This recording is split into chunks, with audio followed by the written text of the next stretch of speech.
This could be good for me. Lately I was feeling like I need a purpose. But when you talk to me, give me the impression that I won't scratch your surface. And I could walk for days, searching for your praise. Is it even there to find? Is there a chance for me to win your memories? Will I slowly lose my mind? Lost in your maze, stuck in your gaze. How can I get out? I'm out of time to make you mine. Baby, show me how. You can see they're all smiling. It's not a fight, it's not a war. We are happy to have you here. And today we are diving into some of the biggest, boldest, and most controversial debates in the IT world. Now, our panelists today are some of the sharpest minds in tech. They've come with armed facts, opinions, and maybe a few sarcastic remarks. So our first panelist here on my extreme right is one who never sleeps. Not because he doesn't want to, but because hackers don't. He can convince you to hand over your credit card details, your mother's maiden name, and your Netflix password. But don't worry, you won't. Please welcome Onyedikachi Ugwu, some analyst, social engineering, SME, and a mentor. Welcome. The second panelist has a worst nightmare, which is a bug that somehow survived automatic testing. They break software, so you don't have to. Let's hear it for Azeez Alabi, software automation test engineer. Clap for him! Are you agree? Clap for him! So we have the third one. He has trust issues. But for good reason though. Every mail is suspicious, every link is a trap, every urgent request from the CEO is probably a phishing attempt. If you had $1 for every time you want someone not to click on any shady link, he should have had a private jet by now. His name is Frank Okpara, cybersecurity analyst.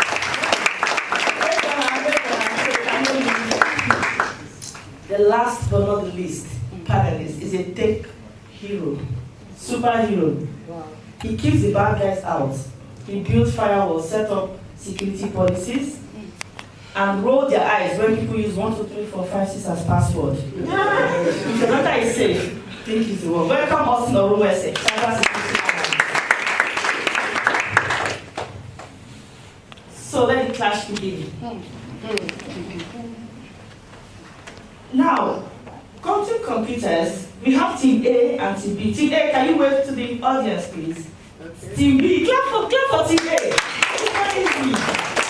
He was the first to run away for the fire. Sorry.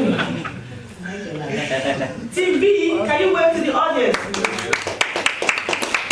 Okay, so now my question is to Team A. Quantum computers could break traditional encryption, making our current cybersecurity measures obsolete, right? Yeah. So if this happens, hackers will steal financial data, government secrets, and personal information in seconds. The rest is on to develop quantum-resistant security before it's too late. Now tell me, do you think quantum computing will make today's cybersecurity obsolete? I don't think so. Can you give it? Again. You know how some companies usually rush to launch AI-powered shopping tools before Black Friday? After launch, hackers could exploit vulnerability and expose customer data, proving the cutting corners of IT can be disastrous. Now, what should come first in an IT project? Speed, security, or quality, and why?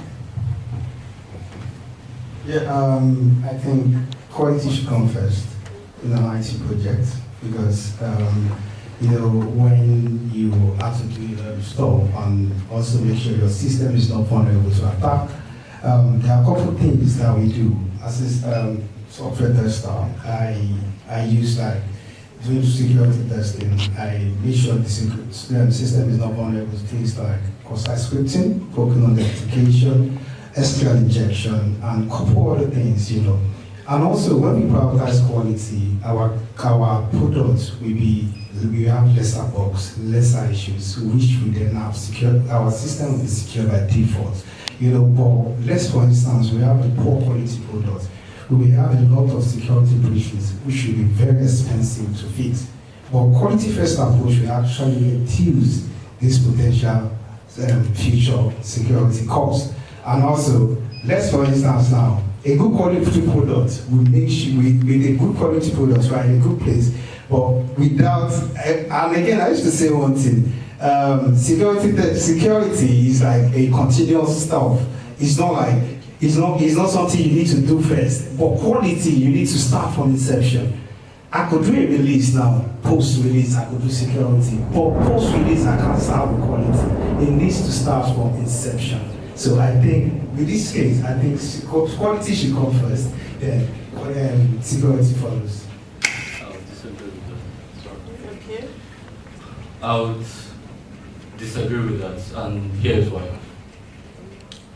If you have a quality product and it's poor in security, you would get thumbs up, you get high ratings on Trustpilot.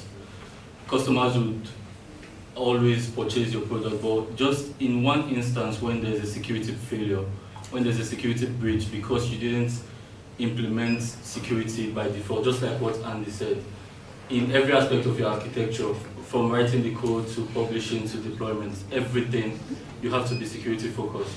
So if you don't put security at the first point of, or the first thoughts of your project, you are going to actually bring out a bad product that would actually come back and taunt you. And mind you, you said something about cost. When it comes to security, it costs you more to actually come back when you have a security breach. Because let's take, for instance, I know some of us might remember the Equifax hacks of 2017.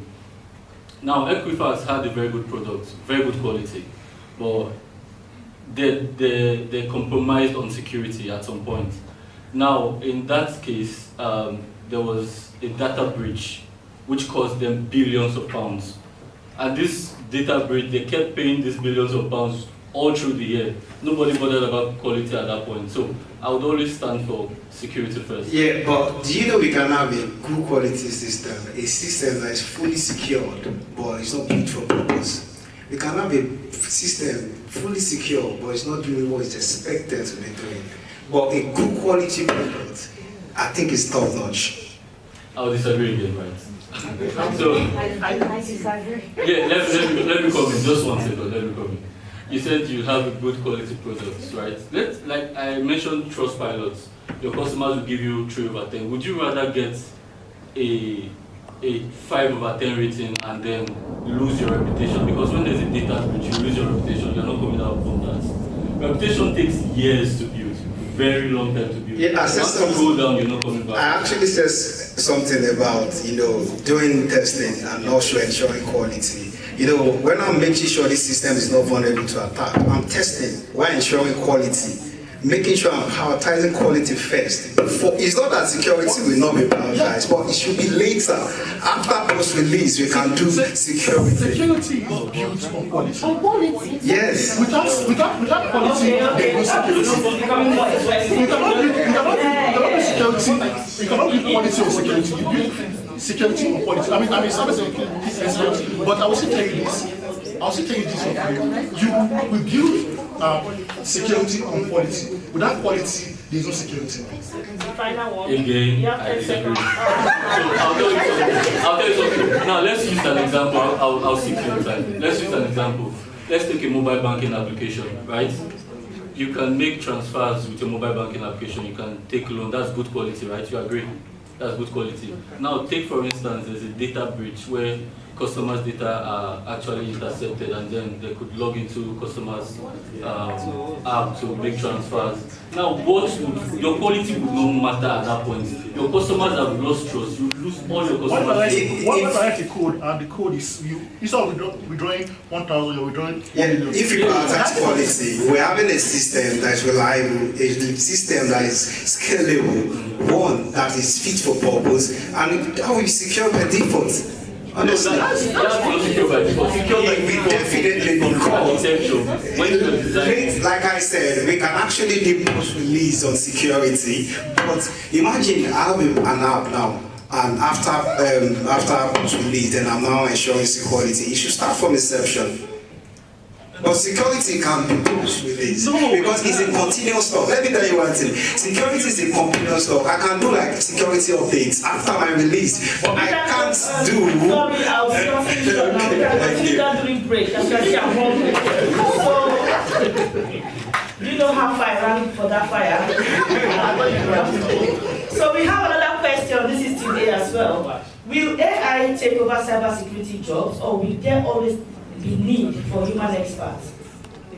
So, I would say this, AI cannot take over our job. It can only probably make our job more better. So, let me just give a simple scenario.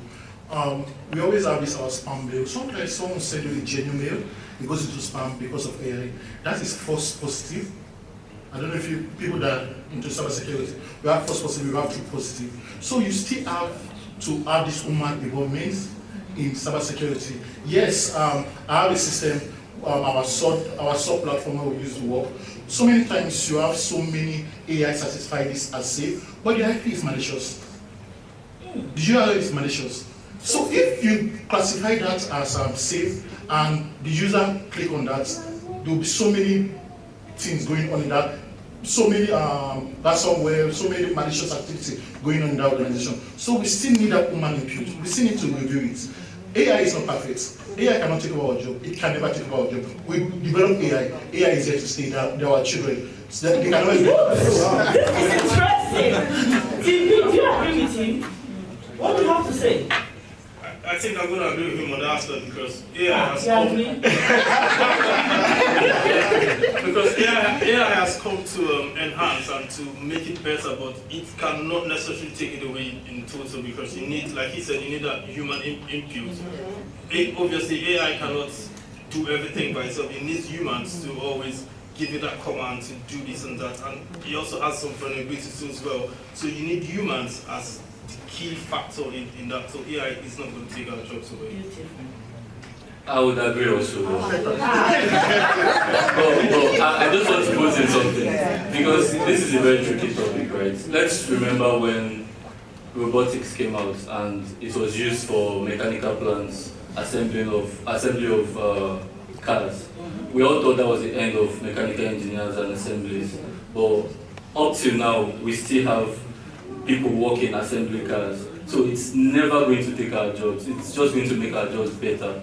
So it's just keep upscaling, especially in cyber security. When you bring more AI solutions, you get more specialists coming out, more specialist roles coming out. So I think it's not going to take our jobs. So I agree too. Now we have another question for you. Between automation and manual testing, which is more reliable? And how can we ever, can we ever fully replace manual testing? Good question. I know you like I think automation is more reliable because automation is very fast, especially if we are dealing with huge amount of data, and also if we want to run regression testing. And also, I also like the fact that we can run any automated test anytime, even outside of business hours. And one thing I also like to talk about is, automation eliminates human errors. We are prone to errors, I could have lots of test cases, lots of test scenarios to go with, and maybe 1,000 for instance, and at 50, I missed some steps. It can actually impact the product. But with automation, the consistency is top notch. And again, you ask if you can replace manual testing, I say no. You know, sometimes we need this human intuition, this human judgment is needed. But, and also if you want to do exploratory testing, so automation testing, any day, anytime.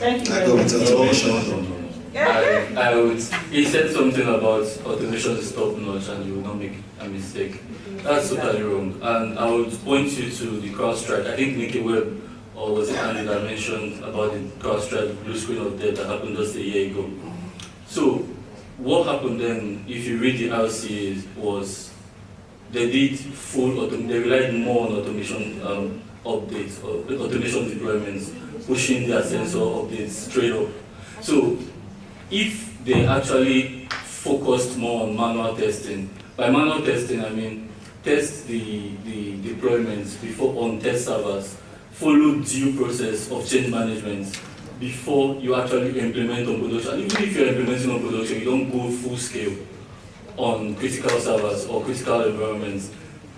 Implement in stages manually first before you actually go full scale on automation. Do you know I disagree? Because you know there is no automation without manual. Before I could run any script, I should be able to manually test the application. But you made mention of CrowdStrike.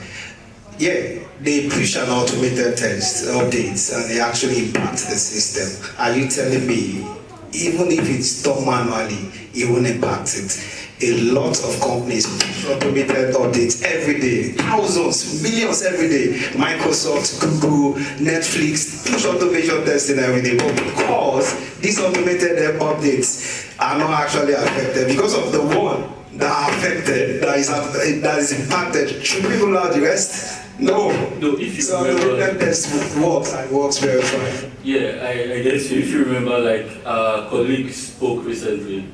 She said a couple of years ago before IT.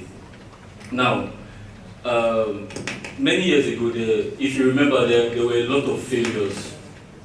Those things have actually reduced now because of everyone follows the proper frameworks and follows the due process right now to actually implement. So if you follow due process, follow manual testing for each environment, go to manual stages, follow the change management process.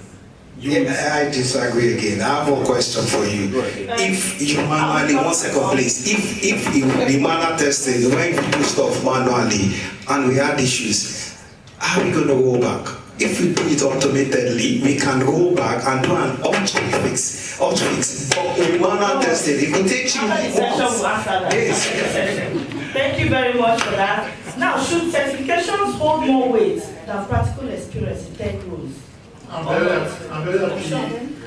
happy Nikki is with because she's a mentor and I'm going to this. So, yes, experience is needed, but I think certification cannot be kicked out. There's a reason why this big industry leaders are still the likes of Google certification, Microsoft certification, AWS, CompTIA, they are still there in the market. We pay thousands of pounds for them yearly. It's because it's needed. It's because it's acceptable. People recognize it. Many people use it to gain even that experience that we are talking about today. Yes, we know people always say, "Oh, you need the experience," but yes, certification certifies that you know this. Also, there are some certifications that provide a platform for you to even learn, do some hands-on on it, do some practical work on their platform before you are being satisfied that you have it. Even now, AI is coming in. We are having so many certifications on AI. Okay, what about project management? As a project management, you don't go into an office and tell them, I have experience in this. No, you need that certification. Yes, as a project manager, you need this certification. Okay, Timbi, you have anything to say about that? I wouldn't agree with him because I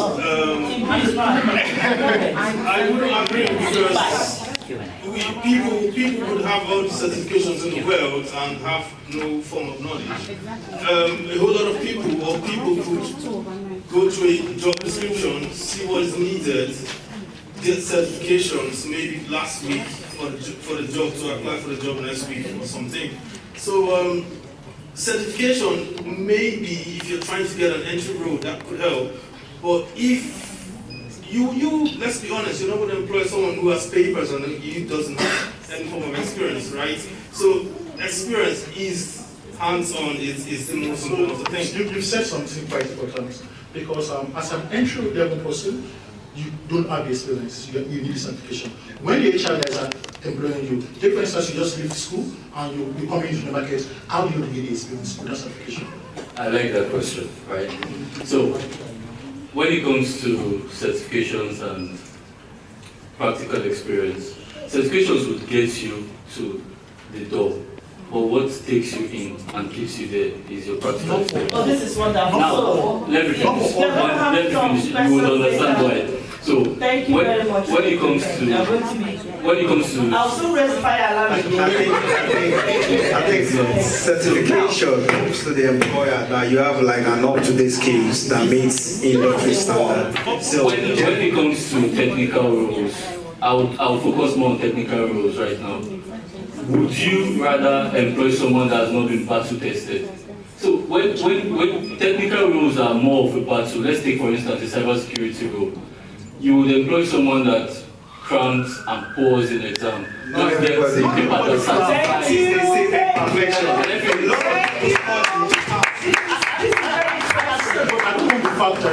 You keep out certification, that certification is not needed. It's needed. I'm definitely not. It's a yes and yes. Like I said. Not a yes and no. Like I said, right? Okay, now, let's go to the next one. Can I just finish? Yes, so we'll do that after the session. So now, assuming the hospital's network is attacked by ransomware, thereby unlocking the patient's critical records, obviously. The hackers demand payment, right? Now, paying could save lives, we all know, but also fund criminals, encourage future attacks. Should organizations pay ransoms to regain control over their data, or does payment only encourage further criminal activity? This is the final nice question. one again.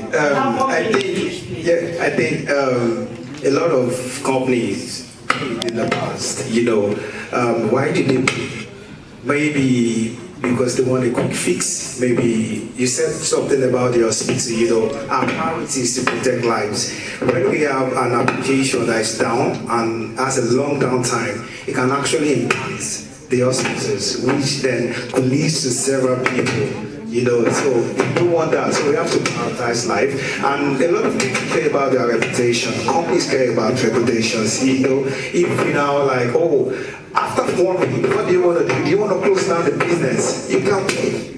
So when you pay, then you can strengthen your system going forward. But a lot of companies, I don't want to start mentioning names, but yeah. TB, over to you. No. You don't pay for. You don't support terrorism. I call these attackers and bad actors terrorists, because when you continue to pay for ransomware, it's like you funding another group. You're funding them to attack other companies. What would happen? What's the worst that could happen when you don't pay? So what will happen in a case whereby you try every means possible, but you can't retrieve this data, and this data is vital? What do you do in that case? I like that you said that. You see, in the first place, you shouldn't be in that position. You should have backups. You should invest in your security instead of. The question is, there is already an attack. Do you pay or you are not going to pay? So there's already an attack. Wow. Clap for them. Not behind them. Clap for them. Clap. Okay, this is a very beautiful session. We came, we debated, and we broke a few firewalls in the process, right? That's great. So we thank you, amazing audience, and thank you for not having the transport during the session. Thank you very much as you make your way back to your seats. No questions. Who has questions? Okay. Yeah, thank you very much. My name is Titilayo. So I just have a question for the cyber security professional today.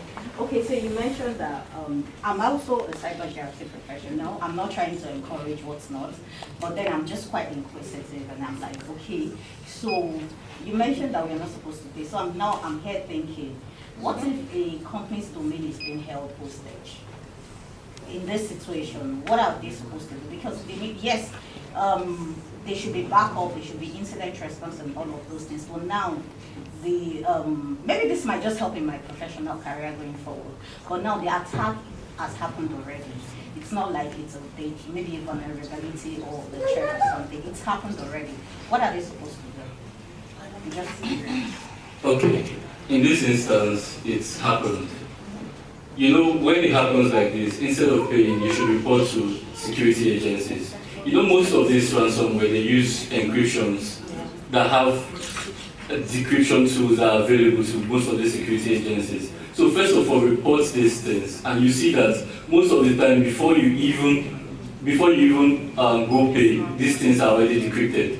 So in the case that you actually pay them, let's just say you pay them, what if you don't get your data back? We've seen many cases. I think there was about 20, I read the report recently, it was about 20% of companies don't get their data back even when they pay. So some of the time they might even give you a decryption tool that's corrupted. You won't be able to use. You can't track the money. It's being paid by crypto. So there's no use paying. If you think about it, there's really no use paying. So what's the way forward? Invest so much in yourself. Don't focus on quality, focus on security. That's it. Well, I just wanted to talk about certifications and experience. So there's this misconception that maybe certifications will get you into the door. I don't want to say it's a misconception, but I would say that the average immigrant or the average person that's immigrated to the UK in the last 2 to 5 years probably immigrated to do a master's. If you want to do project management, for example, your master's degree, there are certain project management elements that you can bring out of your master's degree and can evidence to get you a job.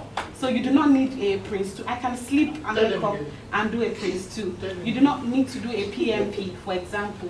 I'm just saying that this, because you mentioned you need a project management certificate. Your master's certification is a certification. Yeah. Your master's, but no one he said project management certification. There's an experience in it. You learn in it. There's the platform for you to gather experience. So I was only saying it because he specifically said you cannot be a project manager without getting a project management. But you did something experience in it. You gather some experience when you are getting certification. That's what I'm trying to say. Thank you very much. Sorry.